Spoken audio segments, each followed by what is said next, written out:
Hello, bienvenue dans le Défaussé. Moi, c'est Alexia, une noob qui se soigne, et je suis avec Zéphiriel, mon généreux et sympathique sensei. Bonjour. Tu kiffes mes intros, hein? Ouais, je kiffe tes intros, mais ça, encore une fois, c'est un peu trop. Ça me met mal à l'aise, quoi. Ça te met mal à l'aise? Bah, Ouais. je serai encore plus. Elle va pousser le vice. Oui, peut-être j'aurai une chance de te déstabiliser et de gagner enfin une partie, ça serait bien. Bon, alors, Zéphiriel. Ouais, là, je te demande direct, comment tu décrirais le Défaussé, toi? Je dirais que c'est une bonne émission, en bonne compagnie, entre potes, et là où on fait du jeu de plateau, du jeu de société, et on découvre des choses. D'accord. Non? Donc, t'en dirais pas plus sur l'émission pour m'aider à présenter sur l'émission, l'émission? comment elle est découpée, tu veux dire? Ouais, surtout. Écoute, le temps, combien de temps ça dure? on va partir sur une petite émission de 20 minutes environ, où on va présenter un jeu. Dans une première partie, on va essayer de donner un peu le thème du jeu et comment on l'a découvert, et puis après, on va le tester ensemble, et puis après, on fait un débrief à chaud du jeu, quoi. C'est pas cool. mal. Moi, je prends. De toute façon, je te fais faire mon taf. Alors, concrètement, C'est pas mal. je prends. Vraiment, vraiment. Bon, en tout cas, cette semaine, c'est moi qui suis à la barre, et j'ai choisi de te parler, d'explorer le jeu Thunder and Lightning. Et ben, ça me parle absolument pas. Eh ouais, ben, comme tu m'as proposé la semaine dernière Patchwork qui se jouait à deux, je dégaine mon jeu à deux à moi, mon jeu ultime qui est Thunder and Lightning. Alors, c'est un jeu de Richard Borg, édité chez Philosophia. J'avoue que moi, Richard Borg, je le connais pas vraiment beaucoup. Par contre, au dessin, on va retrouver Chris Killiam, qu'on a bien connu pour Carcassonne, Pandémie, il a participé à plusieurs pandémiques, et Azul. D'accord. Ouais, Ah oui, dont le Cthulhu. Pandémie Cthulhu. Mais là, je regarde rapidement le dos de la boîte, on n'est pas sur les mêmes illustrations que Pandémie Cthulhu qui sont absolument géniales. Sauf pas toutes. Bah, là aussi, c'est plutôt cool, hein. Ouais. Enfin, les cartes sont vraiment sympas. Ok. Bon, d'ailleurs, je te fais un petit contexte, un Vas-y. petit topo. Alors, déjà, moi, j'ai choisi ce jeu parce que, déjà, je reste dans mon gimmick de Zéphiriel ne connaît pas le jeu, alors je le prends. Qui est mon objectif de départ, hein. Sinon, je vous l'annonce direct, sinon moi j'aurais mis Abyss à tous les épisodes parce qu'Abyss je surkiffe, mais bon, on peut pas mais là, faire on aurait que été du trop Abyss. d'accord tout le temps. Oui, bah voilà, tu vois. Mais les extensions, on aurait pu parler des extensions. Et là, je pense On que- pourra. Bon, on verra. Mais pour le moment, on fait les jeux que tu connais pas. Donc ça, c'est le truc de départ, une des raisons de départ. Ok. Et ensuite, tout simplement, c'est un jeu auquel j'ai joué vraiment énormément à une période de ma vie où, au point que c'était devenu genre l'alternative à la série ou au film du soir, tu vois. Ah ouais. C'était, on regardait un film, une série où on jouait à Thunder and Lightning, quoi. Donc, grosse rejouabilité sur le jeu, quoi. Ouais, carrément. Bah oui, ouais, clairement. Et puis aussi, tu sais, ce truc qui vient au bout d'un moment de, on fait la revanche de la revanche de la revanche de la revanche. D'accord. Et c'est pas un petit jeu, hein, ça dure à peu près 45 minutes, mais voilà, franchement, même plus. Des fois, ça peut durer bien plus longtemps, des fois être bien plus court. Mais voilà, il y a une rejouabilité qui est ouf. Et puis si ça t'amuse et que t'as un petit peu l'esprit de compète, c'est sûr, tu peux passer pas mal de soirées sur ce jeu. Ok. Sans souci. Alors, petit contexte. Thunder and Lightning, ça démarre après que Loki, donc dieu d'Aduprix de la mythologie nordique, ait volé la couronne d'Odin, D'accord. donc dieu des dieux de cette même mythologie. Odin, furieux, envoie son fils Thor, Lui péter la gueule. voilà, pour lui péter la gueule. Et pour ça, pour l'aider dans son pétage de gueule, il l'envoie avec un anneau du nom de Draupnir. Cependant, c'est exactement le plan de Loki. Loki, son seul objectif, c'était justement de récupérer et la couronne et Draupnir. Et du coup, lui, il est prêt il attend de pied ferme Thor pour lui piquer ça. Et un combat s'engage entre les deux armées, celle de Loki et celle de Thor. Ok. Jusque-là, on est bon. Petit contexte. Donc, les joueurs, il y en a un qui incarne Loki, l'autre qui incarne Thor, qui vont s'affronter par armées interposées. Et les deux armées sont composées de combattants, donc qui ont soit des forces de frappe, soit des pouvoirs, soit les deux. D'accord. Ok. Ok. Donc, côté gameplay, ça va se passer comme ça. En fait, là, même à ma présentation, il va être beaucoup moins longue que d'habitude parce que c'est super simple de ce côté-là. Alors, les armées sont symbolisées par deux decks.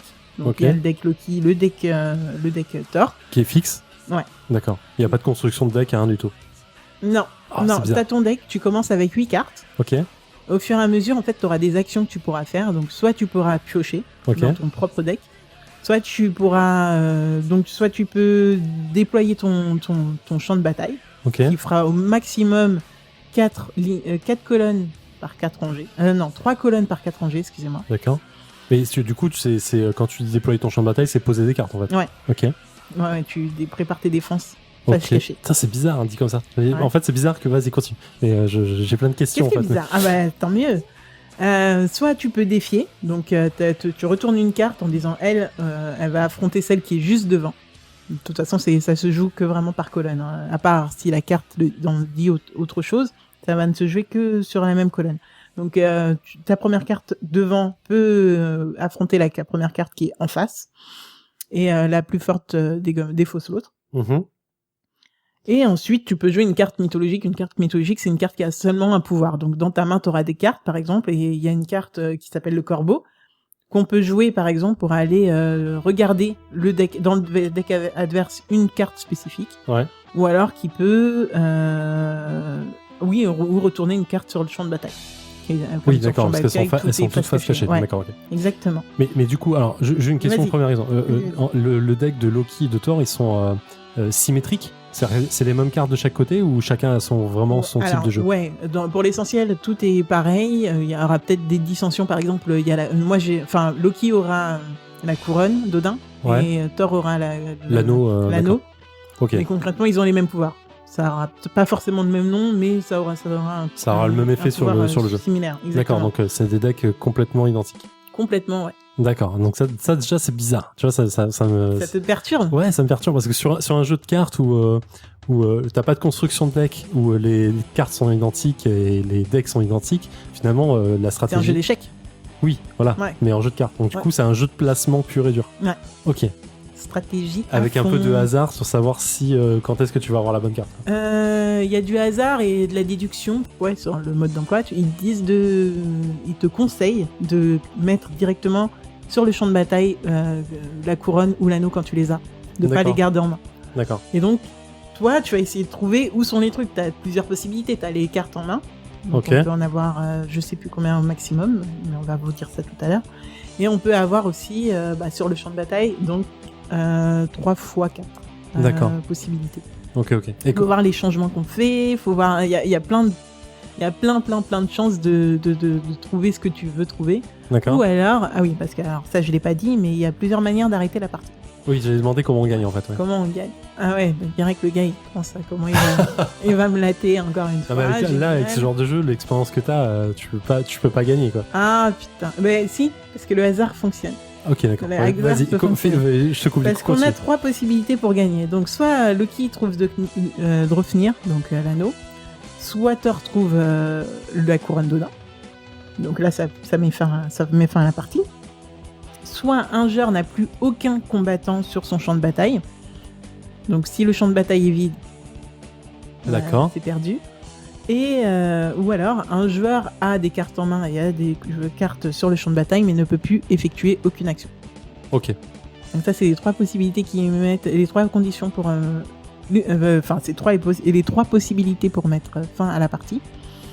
Et je pense qu'on a à peu près tout dit. C'est un jeu qui est très très très strat. Il y a des cartes qui sont plutôt cool, comme je crois qu'il y a un truc du genre. C'est pas la Furie Nocturne, mais là dans ma tête j'ai la Furie Nocturne de Dragon dans la tête. Ouais, je vois. C'est pas exactement ça. Mais bon, t'as un truc du même genre qui défausse toute la colonne, la tienne et la mienne. Ok, d'accord. Toute une colonne va être complètement défaussée. Donc si dedans, il y a Draupnir, monsieur, c'est perdu, tu vois. Ah oui, d'accord. Ah ouais. Tu perds un partenaire, ok. Et donc faut se souvenir aussi où on a mis nos propres cartes, parce que bien sûr, si on défausse par exemple la couronne, si j'ai la couronne, si je suis Thor, si je suis Loki et que je défausse une colonne où il y a la couronne, je me suis fait perdre. Oui, voilà, salement, bien sûr. Mais c'est perdu quand même. Ok, d'accord. Je suis intrigué. Ok. Bon, alors, je t'avoue que moi, j'ai pas joué à ce jeu depuis super longtemps, donc je suis trop pressé de commencer à y jouer. Mais l'ambiance directe, là. Ouais, non, je suis trop pressé d'y jouer, donc si t'es prêt, écoute, quand tu veux. On y va. Bah, go, alors. Go. Il y a un truc que je sais pas, en fait. Il faut que j'envoie des gens, par exemple, là, je sais que je peux pas le vaincre. Il faut que j'envoie des gens à la baston pour le vaincre, en fait. pour le tuer. Bah, du coup, tu me l'as dit, mon action directe, ça va être quoi, à ton avis? Peut-être que je t'ai bluffé. Ça me fait quand même 3 actions, donc je mets celui-là pour faire venir lui là. Ah là là là là, intense tactique, je sens que je vais perdre la première partie du défaussé contre Alex. Ça m'intéresse. Elles sont pas toutes belles, mais elles sont sympas. Tu trouves qu'elles sont pas toutes belles? Bon, il y en a qui sont pas jolies. Ah ouais? Ouais. Je trouve ça joli. Donc j'ai 2 actions. Ouais, on attend. Ah, t'essaies de bluffer en fait. Non? Ah bon.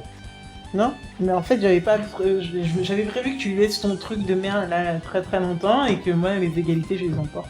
D'accord, ok. Ah, ok. Par contre, il peut pas y avoir d'espace vide entre les cartes de même colonne. Oui, d'accord. Ah, ok, putain, ça change pas mal de choses. Ça oui. T'as vu, c'était un peu comme Patchwork, on est au calme. Ouais, je vois ça, putain. 2. Putain, mais c'est chiant, j'ai toujours les mêmes cartes de merde là. Ah, ça serait pas des corbeaux par hasard?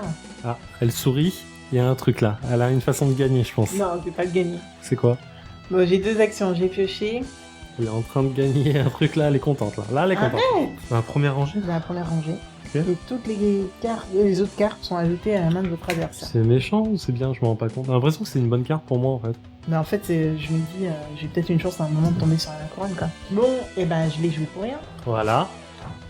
Et tu avais ta carte au milieu. Attends, je vais pas défausser elle parce que je l'ai encore en main. C'est pas normal. Oh là là, on ça triche. Bah ouais, on va pas se priver hein. Je sais pas pourquoi je fais cet accent là. Moi non plus, je sais pas. Moi non plus, je sais pas. Alors, bim. Ok. Bah non, c'est à toi encore. Oui, c'est sur moi. Ça m'énerve de jouer que de la défense, là. C'est impossible de gagner en faisant que de la défense. Bah ouais, mais c'est chiant de... J'ai jamais été dans ce cas de figure-là. C'est la première fois de ma vie que je suis dans ça. C'est à moi? Ouais. Boum. Je ne suis pas acharné sur la bonne J'en colonne. étais sûr qu'elle était là. Pourquoi? Bah parce qu'il y avait trop de cartes, là. Il y avait Bah plus oui. rien là en fait. Et j'ai essayé trop de cacher cette colonne. Ah, putain. Alors voilà, nous voilà de retour après une première partie de Zephyriel à Thunder and Lightning. Ça a duré à peu près 50 minutes, donc voilà, on prévoyait 40 minutes. Là, on a dépassé un petit peu. La victoire revient à Thor. Et c'est moi qui jouais Thor. Hein. Ah merde, et Zephyriel jouait Thor, exactement. Bon, c'est un peu sans surprise, même si j'ai eu des regains d'espoir à certains moments. Sans surprise, moi je me voyais perdre plusieurs fois. Ouais, hein. Plusieurs fois t'as eu des... Mais moi aussi j'ai eu des regains d'espoir. En fait, c'est une partie qui a très très mal commencé. Pour moi, j'avais qu'une seule carte qui sortait, qui est une carte de corbeau qui sert que à regarder les cartes des autres. Sauf que l'autre n'a pas beaucoup de cartes en main, donc l'intérêt de regarder et de défier les cartes de l'autre, en fait, ça lui permet... le corbeau, il lui permettrait plus de monter son champ de bataille. Ouais, mais je crois que t'as sous-estimé cette carte. Hein, parce que, à la fin, mais j'en avais plus à la fin. En fait. Non, mais même au début, en fait, parce qu'au début, j'ai peu de cartes en main, tu auras que ça en main, tu joues que ça, tu m'empêches en fait de jouer réellement, quoi. Bah, si tu n'as que des... Ouais, si t'as que des cartes à pouvoir. Oui, mais le peu de cartes de pouvoir que j'ai, je les défausse. Du coup, ça me force dans les tours d'avant d'après d'aller en chercher. D'accord, mais si t'as des cartes avec des forces de frappe, je suis en train de monter ton quoi qu'il arrive, je vais les poser à un moment. Oui, c'est à double tranchant, quoi. Ouais, je sais pas. Moi, ça me saoulait de monter ton champ de bataille. Du coup, je les jouais pas et j'avais rien à jouer. Donc, tu détruisais ce qu'il y avait en face et moi, j'avais rien. Donc voilà, je sais que Zephyriel, toi, il y a des petits trucs qui t'ont dérangé dans le jeu et puis tu t'attendais pas à ce que ça dure 50 minutes. Ouais, alors mais 50 minutes, alors 55 minutes, je crois, et par contre, je les ai pas vus passer. Vraiment, j'ai été surpris. Je pensais dans le truc. Ouais, on est dans le truc et à la fin, je me disais, 50 minutes, je croyais pas, quoi. Donc, t'es vraiment concentré, mine de rien. En fait, le fait que le jeu soit symétrique, ça me dérange. Parce que du coup, en plus, il y a même sur les cartes en bas un petit nombre qui te dit combien de cartes tu as de ce type dans le deck. Et du coup, il y a un truc qui me dérange du fait de me dire, putain, j'ai toujours... Je connais les potentiels...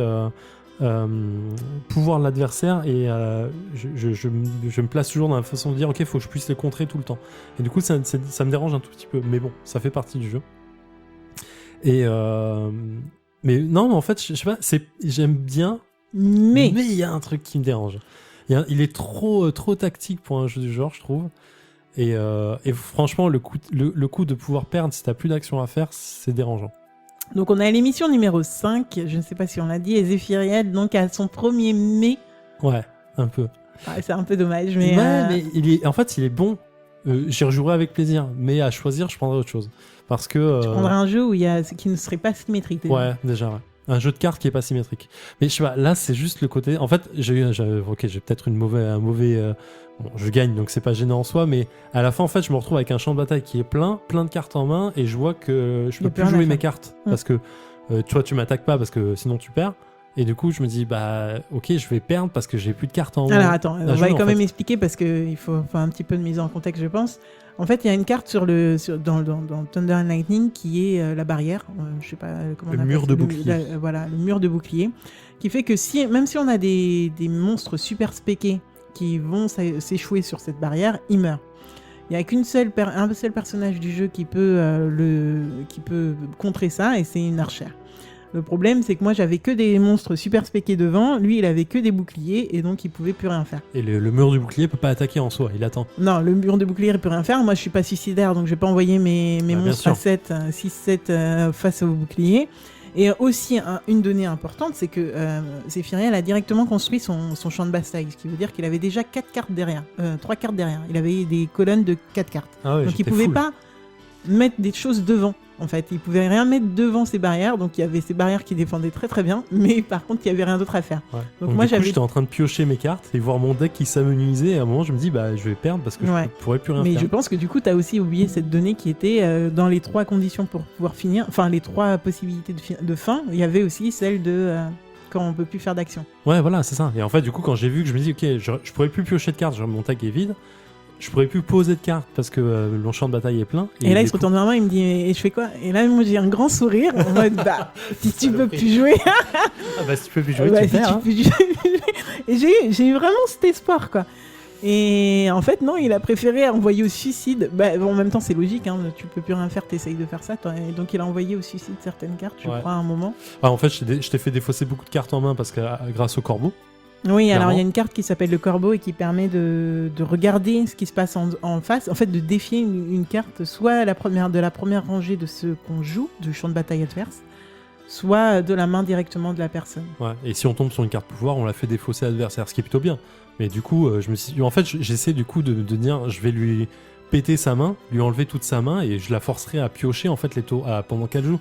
Du coup, même si je construisais ton champ de bataille, tout ce que tu faisais à ton tour, c'était piocher en fait. Ça m'a arrangé parce qu'il y a aussi une donnée qu'on n'a pas dite tout à l'heure.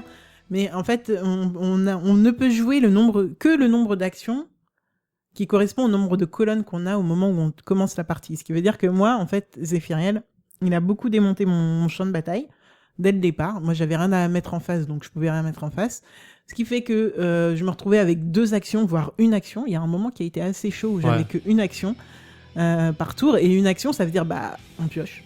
Enfin, franchement c'est compliqué, ce moment là il y a un gros moment de solitude où on fait que piocher et c'est ce qui m'est arrivé. Mais là c'est vrai que c'est la première fois de ma vie que je joue à Thunder and Lightning de cette manière où on est très très proche de la fin, on n'a plus rien, on n'a plus de deck disponible l'un comme l'autre, on n'a plus de défausse. Enfin non, on a un peu trop de tout dans la défausse au contraire, et on peut plus faire d'action vraiment vraiment vivable. Donc, mais en même temps, quand on arrive à ce point-là et que la couronne et l'anneau ne sont pas sortis, on se dit ils sont forcément dans la main de l'un ou l'autre. Enfin, et donc là il y a ce moment où on finit par foncer en mode c'est obligé, on va démonter un truc. Et malheureusement en fait la partie elle s'est finie où je parlais du cauchemar juste avant qu'on joue. En fait, ça s'est fini comme ça. J'ai affronté un cauchemar et le cauchemar a défaussé toute ma colonne où se trouvait le truc de dingue. Mais en fait, Zephyriel a super bien joué parce qu'il a vu qu'il y avait qu'une seule colonne que je gardais remplie. Ouais. Et c'est sur celle-là qu'il a misé. Et en plus, il m'a envoyé moi-même au casse-pipe. Il s'est dit, voilà, moi, je mets ça là. Si c'est dans cette colonne, ça passe. Oui, super, parce que j'attendais que tu la dévoiles tout seul, en fait, toute seule. Ouais, c'est ça. Voilà, ça a marché, c'est bien. Ça a marché, mais en fait, c'était risqué parce que t'aurais pu te retrouver à ne plus avoir d'action. Oui, mais j'avais plus le choix. En fait, le cauchemar, je l'avais posé 2 tours avant, donc j'étais vraiment plus le choix de tout. Tu pouvais plus rien faire. Non. C'est con, c'est complètement con. Moi, j'aurais dû aller de l'autre côté où j'avais un 6 ou je sais pas quoi. Ouais, mais t'aurais pas gagné, quand même. Non, en fait, non, c'est vrai, j'avais plus de cartes à piocher. Quoi qu'il arrive, t'avais plus de cartes à piocher. T'avais plus de cartes à piocher, t'avais 2 cartes en main. et que moi, tu regardais à chaque j'avais fois et encore que je 5 ou plaçais. 6 cartes en main, plus... Ouais, j'aurais pu m'acharner sur celle du milieu où était ton... Ouais, en mais fait, tu j'aurais savais pu pas. faire ça. Mais ouais, elle était trop bien gardée, en fait. Tu pouvais pas gagner la Ouais, il y avait des Ouais. archers... il y avait des... Il y a eu mur de bouclier, puis guerrier, puis je sais plus quoi, mais quoi qu'il arrive, j'avais Ouais. assez de cartes en main pour la reflouer, quoi qu'il arrive. Bon, bah écoutez, voilà. Mais Bon, c'était c'est bien. sans Non, c'était bien. surprise, sans C'était bien. surprise C'était que bien et Zephyriel a gagné. c'était bien et c'était tactique. C'était chaud. C'était tactique. Moi, je suis contente, franchement, d'avoir rejoué à ce jeu. Parce Bah, que, voilà. ouais, ça faisait vraiment très longtemps que j'y avais pas joué. Toujours le même plaisir à y jouer. Et, d'ailleurs, je crois que c'est le premier truc que j'ai dit quand la partie s'est finie. Que, Faut que tu le rachètes. ouais, faut que je le rachète, putain. Mais bon, ça, c'est une autre histoire. Donc, je crois qu'on a fait un petit peu le tour. Ouais, carrément. Hein. C'est un 8 mai. Donc, on s'arrête C'est sur un 8 positif. mai. Ça reste positif. Ça quoi reste qu'il arrive. positif Ouais, ça reste positif. Ok. Bon, ça me fait plaisir quand même. Du coup, un petit jeu 2 contre 2. Et puis c'est vrai que j'ai pas en fait j'ai pas tant de jeux que ça qui jouent à 2 et seulement à 2, pas à moins, pas à plus. Ouais, mais là, il passe bien. Il est sympa. C'est un bon petit défi. C'est un peu long, mais c'est bien. C'est bien. Et ouais, ça peut être long comme rapide. Hein. Ouais, clairement. Tu vois, il y a 2 cartes, je crois, qui te permettent de regarder d'un seul coup la main de ton adversaire. Mm. Et je les pas sortis au bon moment. Je les ai sortis 2 fois, hein, mais pas au bon moment. Ouais, effectivement. Je l'avais déjà Toi, tu les posé. as pas sortis, Je l'ai posé direct. Ah, tu les as- la ah ouais gamme, Dès que je l'ai eu en main, je l'ai posé. Ah, tu t'es dit. Bah, c'est dur. Trop dur. Trop dur de le garder. Ouais. Ah merde, putain, j'avais aucune chance de ce côté-là. Enfin bref. Donc un petit jeu super cool qu'on rappelle qui est aux éditions Philosophia. On le trouve à moins de 25 €. Petit jeu tranquillou qui permet d'occuper pas mal de soirées, à mon humble avis. Qui permet un système de revanche assez sympathique qui va se mettre en place, qui peut se mettre en place pendant de longs mois, je pense, hein, vraiment. De mon point de vue aussi, on va pouvoir c'est un jeu qu'on va pas pouvoir forcément jouer du tac au tac. Il va falloir quand même analyser un petit peu les cartes qui sont déjà sorties. Comme tu dis, les cartes qui sont susceptibles de sortir, vu qu'on a cet aspect miroir. Donc c'est un jeu qui... j'ai un autre jeu par exemple qui est exactement sur le même système de combat, mais alors au contraire, faut y aller du tac au tac. Là, sur Thunder and Lightning, on n'est pas du tout sur ça. Philosophia le conseille pour 14 ans. Je pense que c'est plutôt réaliste. Hein, parce qu'il y Ouais, a clairement. quand même de la Ouais. Faut vraiment penser ses actions. Quoi. Ça commence à être tactique. Ça commence à être un petit peu tactique. Et on est sur du 40 minutes, mais alors vraiment à prendre avec des pincettes. Ça peut être plus long, ça peut être plus Ouais, court. c'est une bonne moyenne, je pense. C'est une bonne moyenne. Voilà, C'est voilà. un gros jeu. Ok, bah merci beaucoup pour cette découverte. Bah, de rien. Retrouvez les photos sur notre réseaux sociaux, Instagram, Twitter et Le Facebook. défaussé, sans accent et tout attaché. Voilà. Twitter, Facebook. Non, pas Facebook. Facebook, ça sera le défaussé tout court. Normal, avec les accents et les espaces qui vont bien. Par contre, Twitter aussi. Voilà. Instagram, Twitter, le défaussé, tout attaché, sans accent. Voilà. Donc là, on va vous laisser. On va vous retrouver la semaine prochaine avec Zephyriel Absolument. aux manettes. Mm. Exactement. Avec un autre jeu Ouais, on va faire de la construction. de construction. On va faire la Et ça grosse s'annonce construction. trop cool. Bon, bah, on vous dit au revoir en attendant. Et puis passez une bonne fin de journée, bonne fin de soirée. Voilà. Voilà. Amusez-vous bien. À plus tard. Ciao.